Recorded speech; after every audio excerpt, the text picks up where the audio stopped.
The next account which needs to be prepared by not-for-profit organizations is receipts and payment account.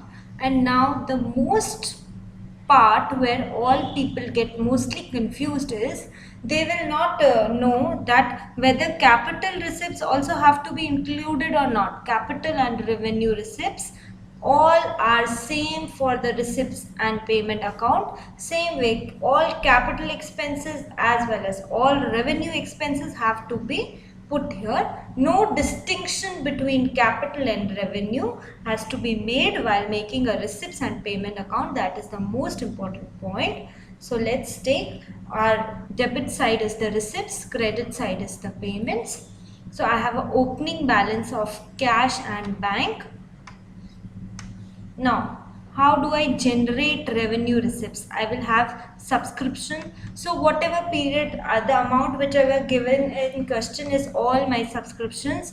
Whatever received in cash during this period, mark everything here. And then your entrance fee, your journal donations, your grants, sale of newspapers, sale of the grass from the garden, sale of old used sports material, anything which is generating cash, mark it here. Your interest on investment, which is an income. Okay, income from concert, from lectures delivered is again a receipts. Receipts from any show organized by the, say this is a club, so show organized by the club, so whatever receipts are here. Then dividends is again an income. I hold some shares and I get dividends. Rent received, interest received, and miscellaneous received. So these all are of revenue nature. And now let's talk about the capital receipts. Okay, receiving life membership fee, subscription for a specific purpose, donation given for a specific purpose. Say donation given only for making a building is a specific purpose, and the grant for a specific purpose. Same way, your legacies, endowment fund, sale of fixed assets, these are all nature of capital receipts. Still we note them down here.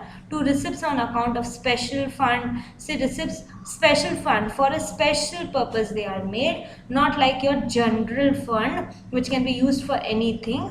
A special fund has to be used for a special purpose. Say match fund, your prize fund, all needs to be made for a special purpose, and the receipts are marked here. Now your payments, coming to your payments here. Now for payments, I pay salaries, so my money is going out.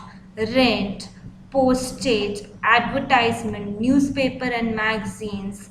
Remember, if it is books, it is to be capital in nature, but here we will not make any distinction whether it is revenue or whether it is capital. It has to be marked here. Repairs, audit fees paid, maintenance expenses, insurance, secretary's honorarium is your payment, lecturer's honorarium is your payment, municipal taxes paid, gardening expenses paid to the gardener, your price distributed, the value of items is again my expense, so it is a payment. Office expenses I paid, expenses on show I paid, miscellaneous payment. So any sort of payments needs to be put in here. Now capital payments, for example, I purchased some furniture, so that will be a capital payment. That also you have to write here. So you have bought some sports equipment and they are your assets now, so this is also a capital payment. Investment in any securities, again a capital payment. Books are my asset, so books have to be put in your capital side, capital payments.